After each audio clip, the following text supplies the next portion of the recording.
बिना कपड़ों के नहा रही है तो तुझे शर्म नहीं आ रही है, और कपड़े पहन कर नहाने में शर्म आएगी। सामने परियां नहा रही हैं। विमलेश बाबू, ये लड़की कौन है जिसने स्विमिंग कॉस्ट्यूम पहना हुआ है? अरे शर्मा जी की बहू है, शहर की छोरी है। क्या बात है, आज हम इसका ही वीडियो बनाएंगे। गांव का तालाब विद शहरी तड़का। रीता, वो लोग कौन है? बड़े आवारा लग रहे हैं। मुझे लग रहा है कि वो हम दोनों का वीडियो बना रहे हैं। छोड़ो भाभी, ये रोज की बात है। ये जमींदार का लड़का है जो अपने दोस्तों के साथ रोज यहाँ आता है। इसे मजा चखाना ही होगा। रीता, यहाँ बाथरूम कहाँ है? मुझे नहाना है। भाभी, हम सब गांव के तालाब में नहाते हैं। अरे ये गांव है गांव, यहाँ तुम्हें बाथरूम नहीं मिलेगा। तुम तो लकी हो कि पापा ने टॉयलेट बनवाया हुआ है। ओह माय गॉड, तालाब तो ओपन होता है, वहाँ कैसे नहा सकते हैं? तुम लोग को कोई दिक्कत नहीं होती? रीता का चेहरा उतर जाता है, लेकिन फिर भी वो हंसते हुए कहती है, अरे भाभी, आप तो इसे स्विमिंग पूल समझो। गांव की सभी औरतें इसे स्विमिंग पूल में नहाने का मजा लेती हैं। Very funny. एनीवेज, कोई ऑप्शन तो नहीं है, तो फिर चलो। सौम्या अपना स्विमिंग कॉस्ट्यूम पहनकर तालाब में कूद जाती है। गांव की औरतें थी, उसे देखकर बातें करने लगती हैं। हाय दैया, ये क्या? शर्मा जी की बहू ये क्या पहनकर नहा रही है? गौरी भाभी, शहर के चोचले हैं, तुम न समझोगी। अरे भाई, नहाने के लिए कपड़े तो उतारने ही पड़ेंगे। तुम लोगों ने भी तो नहाने के लिए कपड़े उतारे हैं। हाय रीता, बहुत मजा आ रहा है। तालाब का पानी तो काफी फ्रेश लग रहा है। मुझे भी नहाना है भाभी, मैं भी आती हूँ। रीता नहाने की तैयारी करने लगती है और बाकी गांव की औरतों की तरह अपने शरीर पर एक कपड़ा बांध देती है। ये क्या, तेरे पास स्विमिंग कॉस्ट्यूम नहीं है? मेरे बैग में एक और कॉस्ट्यूम रखा है, तू उसे पहन कर आजा। छी छी, मैं ये नहीं पहन सकती भाभी, मुझे तो बड़ी शर्म आएगी। कमाल है, तू बिना कपड़ों के नहा रही है तो तुझे शर्म नहीं आ रही है, और कपड़े पहन कर नहाने में शर्म आएगी। वाह वाह, तुम गांव वाले। ओके। जमींदार साहब का लड़का अपने दोस्तों के साथ बैठा हुआ गांव में नहाती हुई औरतों को देख रहा था। क्या बात है, लगता है हम लोग परिवेश में पहुंच गए। सामने परियां आ रही हैं। विमलेश बाबू, ये लड़की कौन है जिसने स्विमिंग कॉस्ट्यूम पहना हुआ है? अरे शर्मा जी की बहू है, शहर की छोरी है। क्या बात है, आज हम इसका ही वीडियो बनाएंगे। गांव का तालाब विद शहरी तड़का। रीता, वो लोग कौन है? बड़े आवारा लग रहे हैं। मुझे लग रहा है कि वो हम दोनों का वीडियो बना रहे हैं। छोड़ो भाभी, ये रोज की बात है। ये जमींदार का लड़का है जो अपने दोस्तों के साथ रोज यहाँ आता है। इसे मजा चखाना ही होगा।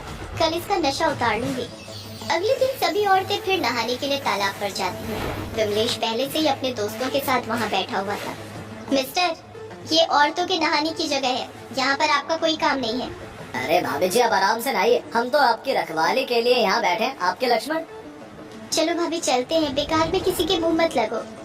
देखिए कितनी समझदार है आपकी ननद, जानती है अगर इसने मुंह खोला तो आप सबके वीडियो यूट्यूब पर वायरल हो जाएंगे। रीता सौम्या को खींचती हुई वहाँ से ले जाती है। भाभी, ये लोग बहुत खतरनाक है, इनसे मत उलझिए। आभा भाभी ने इनसे उलझने की हिम्मत की थी तो इन्होंने उनको बर्बाद कर दिया।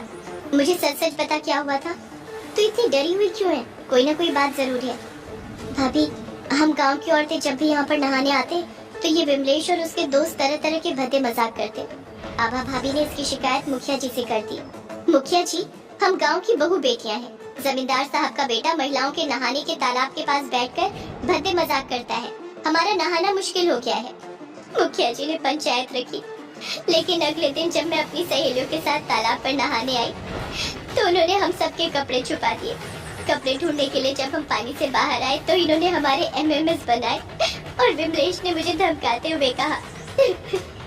देख रही था, कल पंचायत में जब मुखिया जी पूछेंगे कि तुम लोगों को हम लोगों के औरतों के नहाने के तालाब के पास बैठने में कोई परेशानी नहीं है तो ना कह देना, वरना ये सारे वीडियोस वायरल कर दूंगा, कहीं मुंह दिखाने लायक नहीं रहेगी।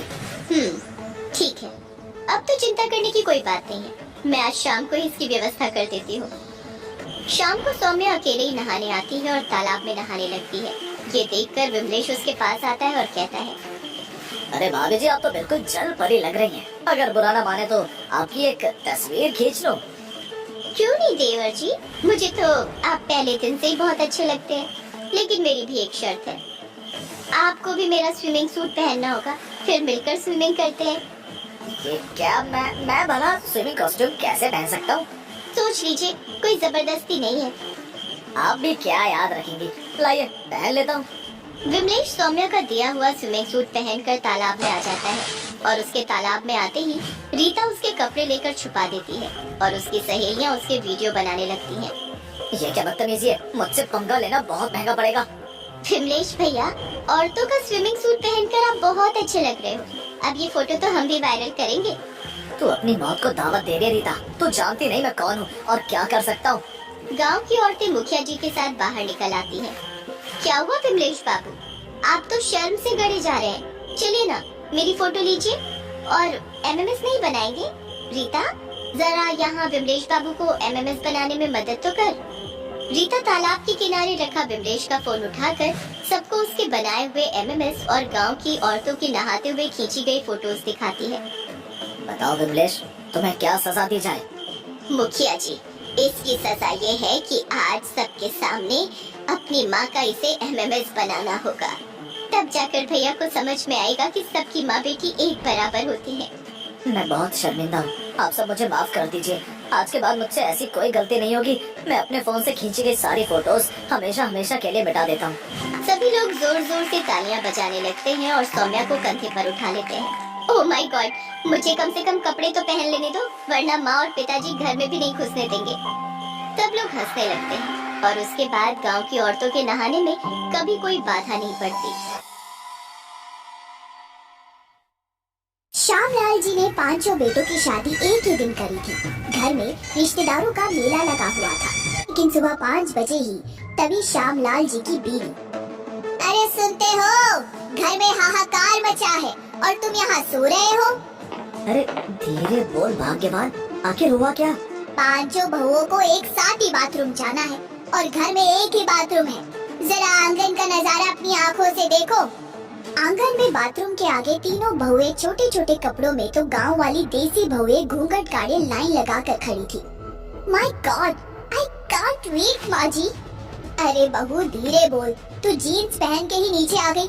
घर रिश्तेदारों से भरा है, सब्र कर। माँ जी, मैंने तो शॉर्ट्स पहनी है। आई हेट कि मेरे कपड़ों में कोई भी चीज टच हो जाए वॉशरूम की। उफ, यू आर राइट, मैंने भी शॉर्ट स्कर्ट पहना है। सौम्या, मुझे भी लॉन्ग ड्रेस में वॉशरूम जाना पसंद नहीं। हे भगवान, कलयुग, आप तीनों की ही तो टांगे दिख रही है। अभी तो मुंह दिखाई भी ना हुई। भैया, मैंने तो अपनी साड़ी ना उतारी। अरे अम्मा जी, आखिर गुसल खाने में है कौन? मैं तो लोटा लेकर बाहर ही बैठ जाती हूँ।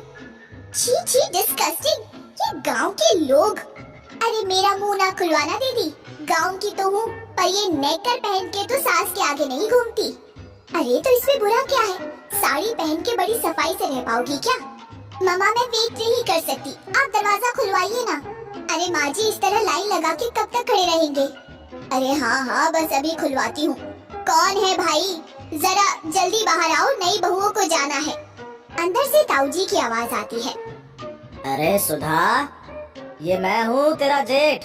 कल खाना ज्यादा खा लिया तो थोड़ी बदहजमी हो गई। जरा बहुओं से कह दे पर्दा कर ले, मैं आ रहा हूँ। What? पर्दा? मेरे पेट में दर्द हो रहा है। अचानक सावित्री की गैस पास हो जाती है। सभी बदबू से नाक बंद कर लेते हैं। Oh my God! इस तरफ हार्ट कौन करता है? बदबू से नाक सड़ गई। अरे नखरे तो देखो, पेट से हवा निकलेगी तो बदबू ही आएगी। तेरे पेट से गुलाब का इत्र निकलता है क्या? तभी ताऊ जी धोती बांधते हुए बाथरूम से बाहर निकलते हैं और नई बहुओं को शॉर्ट स्कर्ट फ्रॉक में देखकर खुद ही अपनी धोती से अपना मुंह छुपाकर वहाँ से चले जाते हैं। हे भगवान, ये कैसा पाप कराया। अरे ये श्यामलाल ऐसी बहुएं घर में ले आया, अब तो खैर इसी में है कि अपना ही मुंह छुपा लो। शीना बाथरूम में घुसती है। डिस्गस्टिंग गॉड, ताऊ जी ठीक से पानी डाल के भी नहीं गए। इट्स स्टिंकिंग, कितनी गंदी बदबू है। दीदी जल्दी आ जाओ, हम रोक ना पाएंगे ज्यादा देर। ओके जाओ जाओ, मेरा हो गया। सावित्री भी बाहर आ जाती है और सोम्या अंदर जाती है। कुछ ही देर में उसके चिल्लाने की आवाज आती है। अरे मम्मी जी जल्दी अंदर आइए, मुझे बचाइए। इंडियन स्टाइल सीट पर बैलेंस नहीं बन पाया, मैं गिर गई हूँ। हे भगवान, ये किन कर्मों का फल है। 6 बजने वाले, अभी सारे रिश्तेदार जाग जाएंगे। अंदर जाके वो सौम्या के उठने में मदद करती है और नीला उसका हाथ पकड़कर किसी तरह इंडियन सीट पर बैठती है। सॉरी सासू जी, हम तीनों सौम्या, मैं और नीला शहर में रहते हैं, इसलिए इंडियन सीट पर बैलेंस नहीं हो पाता। कोई बात नहीं बहू, पहला दिन है, बस अब तुम पांचों नहा धोकर तैयार हो जाना, मुंह दिखाई की रस्म होगी। किसी तरह वॉशरूम से निपट अब नहाने की बारी आती है। बहुओं, एक ही वॉशरूम है, तुम तीनों एक साथ ही नहा लो, वरना सब रिश्तेदार जाग जाएंगे तो बाथरूम खाली नहीं मिलेगा। ओके सासू माँ, मैं अभी अपना शैम्पू लेके आती हूँ, मुझे स्क्रब करना है। मैं तो बॉडी पॉलिशर लाई हूँ। अरे हम तो भैया मुल्तानी मिट्टी में हल्दी मिला के नहाते हैं। मैं इतना सब नहीं करती, पानी में 2 बूंद गोमूत्र बस हो गया काम। इतना सामान लेकर जाने से अच्छा है सामान एक प्लेट में निकाल लो और मिलकर नहाना। बाल्टी में पानी रखा है। सब बहुएं अपना अपना सामान लेके बाथरूम में घुस जाती है। मैथिली बाल्टी में गोमूत्र मिलाने चलती है, तभी सावित्री कहती है, दीदी जरा मेरे पीठ पर ही मुल्तानी मिट्टी और हल्दी तो लगा देना। प्लेट में रखी इतनी सारी चीजों में कंफ्यूज मैथिली भूल से बॉडी स्क्रब लगा देती है और नीला भी सावित्री की हल्दी वाली मुल्तानी मिट्टी लगा लेती है। शीना दी, क्या आप लोग मेरी बॉडी पॉलिशर लगाने में मदद करेंगी? क्यों नहीं, बस जरा मेरी शैम्पू की बोतल दे दे, अमेरिका से मंगवाया है, इसकी खुशबू बहुत प्यारी है। गलती से सौम्या उसे गोमूत्र वाली बोतल दे देती है। शीना शैम्पू सर पर डालती है तो गोमूत्र की बदबू से घबरा जाती है। उसके हाथ से बोतल छूट के बाल्टी में गिर जाती है। ये कैसी बदबू है, मेरे पूरे शरीर में बदबू आ रही है। छी छी, ये मैं सहन नहीं कर सकती। अरे हाय भैया मैथिली दीदी, मेरे पीठ पर आपने क्या लगा दिया है? लगता है पूरी पीठ छिल गई है। ओह गॉड, ये क्या है येलो येलो, मेरी पूरी बॉडी पर लग गया। ये क्या है? It's looking like potty. Neela और सौम्या उल्टी करने लगती है। लगता है सब सामान एक दूसरे के सामान से बदल गया। चलो अब पानी से ही नहा लेते हैं। गोमूत्र गिर जाने के कारण पानी बिल्कुल गोबर जैसा महक रहा था। अरे ये गोमूत्र से इतनी झाग निकल रही है, ये तो सर से जा ही नहीं रही। मुझे तो ना आ रही बदबू, खुशबू आवे है उल्टा। गोमूत्र की बदबू के कारण शीना, सौम्या और नीला बिना ठीक से नहाए टॉवल लपेट के बाहर आ जाती है। मैथिली भी शीना के शैम्पू की झाग और सावित्री स्क्रब की रगड़ से घबराए हुए पेटीकोट गले में बांध बाहर आ जाती है। हाय दैया सुधा, तेरी बहुएं तो देख बिना कपड़ों के बाहर आ गई। किसी के सर पे शैम्पू है तो किसी के मुंह पे हल्दी। मम्मी जी प्लीज हेल्प मी, मेरे सर से गोबर का बदबू आ रहा है। मेरा अमेरिका का शैम्पू था। मेरा बॉडी स्क्रब कितना गंदा पॉटी जैसा बन गया, निकल भी नहीं रहा सासू माँ। अरे अम्मा जी, हमारे सर पैर तो ये झाग का पहाड़ बन गया है, जितना धोए उतना बढ़ता जाए है। ऊपर से गोबर की बदबू, मम्मी हमारी मदद करिए। अरे लक्ष्मी, जरा अपनी भाभीियों की मदद कर। बुआ जी आप सबको वही रोक लो, इज्जत का सवाल है। अरे कसम से बुढ़ापे में यही देखना रह गया था बहू। अरे भैया आंखें बंद करो, आगे ना जाना, क्या क्या देखना बाकी है। लक्ष्मी कुएं से पानी निकाल उनको आंगन में नहाने में मदद करती है।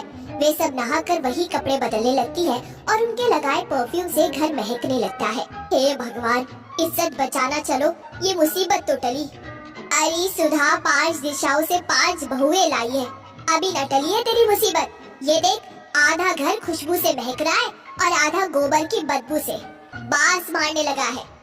अरे जीजी, मेरा दिमाग काम नहीं कर रहा, मुंह दिखाई हो जाए। तभी शीला, नीला और सौम्या हाई हील और शॉर्ट स्कर्ट में और सावित्री और मैथिली भी साड़ी में आ जाती है। मम्मी जी हम सब तैयार हो गए, आप टेंशन मत लीजिए, सबको बुला लीजिए। दैया रे दैया, सब लोग तुम लोगों का चेहरा देखने आ रहे हैं और तुम लोग इस तरह नंगी पुंगी बैठी हो। अरे जो चेहरा पहले से ही खुला है, भला उसे कोई क्या देखेगा।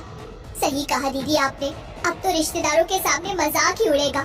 मैंने ये सब सोचा ही नहीं। अरे बहुओं, ये तुम्हारा घर है, 5 बहुओं के होते हुए भी घर की इज्जत गई काम से। ऐसा कभी नहीं होगा माँ जी, हमारे रहते हुए तो कभी नहीं होगा। क्यों शीला दीदी, सौम्या दीदी और नीला दीदी, क्या हम लोग अपने घर की नाक कटने देंगे? 5 बहु एक साथ बोली, कभी नहीं कभी नहीं। पर बहुओं, अब होगा क्या? गाँव के लोग तुम्हारे कपड़े देखकर बहुत ताने मारेंगे।